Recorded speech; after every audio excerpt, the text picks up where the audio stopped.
Assalamualaikum warahmatullahi wabarakatuh. Salam dan bahagia Bapak Ibu guru hebat. Saya Mildawati dari SD Negeri Kawongohari, calon guru penggerak angkatan 11 Sumba Barat Daya.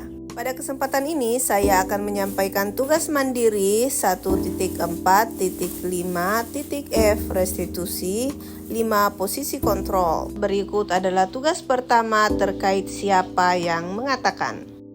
Adapun instruksi yang diberikan yakni silakan Anda melakukan kegiatan di bawah ini secara mandiri berdasarkan pemahaman Anda setelah membaca tentang 5 posisi kontrol. Isilah kolom siapa yang mengatakan dengan posisi kontrol mana yang sering mengucapkan pernyataan-pernyataan yang tersedia. Pernyataan pertama, saya kecewa sekali dengan kamu. Dengan posisi kontrol, pembuat orang merasa bersalah. Kedua, ibu kejar aku karena ibu guru sayang aku. Posisi kontrolnya yakni cinta dan kasih sayang. Selanjutnya yang ketiga, aku hebat kan bisa bikin ibu guru kejar aku. Posisi kontrolnya penguasaan. Dan yang terakhir, aku bosan belajar mewarnai terus di dalam kelas. Posisi kontrolnya kebebasan. Nah, selanjutnya kita akan diarahkan untuk mengerjakan tugas kedua, yakni selama ini Anda di mana? Dan berikut ini adalah instruksi yang diberikan. Lihatlah kedua garis posisi kontrol di bawah ini. Garis yang pertama adalah posisi kontrol Anda di rumah. Mungkin sebagai seorang ibu, ayah, kakak, paman, bibi, dan garis kedua adalah posisi kontrol Anda di tempat kerja sebagai guru atau kepala sekolah. Bagaimana posisi kontrol Anda selama ini menjalankan disiplin positif di kedua tempat tersebut? Isi dan refleksikan posisi Anda selama ini di kedua garis tersebut. Posisi kontrol saya di rumah yakni sebagai teman dan juga manajer, begitupun dengan di tempat kerja atau sekolah, juga sebagai teman dan manajer. Dari posisi kontrol ini menimbulkan sebuah pertanyaan.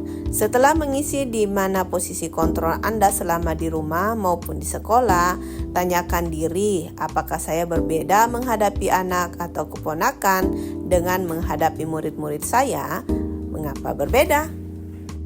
Jawabannya, posisi kontrol yang selama ini saya lakukan dalam menjalankan disiplin positif di rumah dan di sekolah, yakni saya memposisikan hal yang sama antara anak atau ponakan sendiri dengan memperlakukan murid di sekolah. Alasannya, karena di sekolah saya menganggap bahwa murid adalah anak saya sendiri yang saya harus tuntun atau bimbing selayaknya anak atau ponakan saya di rumah. Begitupun dengan sebaliknya, anak atau ponakan saya di rumah juga membutuhkan pendidikan yang sama, di mana tugas sebagai guru dan orang tua di rumah memiliki tanggung jawab yang sama, yakni menuntun yang berpihak terhadap anak.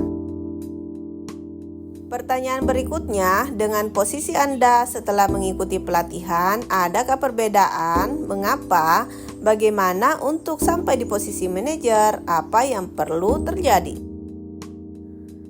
Setelah mengikuti pelatihan ini, tentu saja akan ada perubahan pola pikir, terutama dalam menempatkan diri pada posisi kontrol yang baik dan disarankan yakni manajer. Dan untuk sampai pada posisi manajer, pendidik perlu melakukan yang pertama, guru membuat perencanaan atau planning. Kedua, membuat pengaturan pengorganisasian. Ketiga, memimpin organisasi atau leading. Keempat, melakukan pengawasan atau controlling. Baik Bapak Ibu guru hebat, itu dia pemaparan tugas terkait restitusi 5 posisi kontrol. Demikian dan terima kasih, semoga bermanfaat. Salam guru penggerak.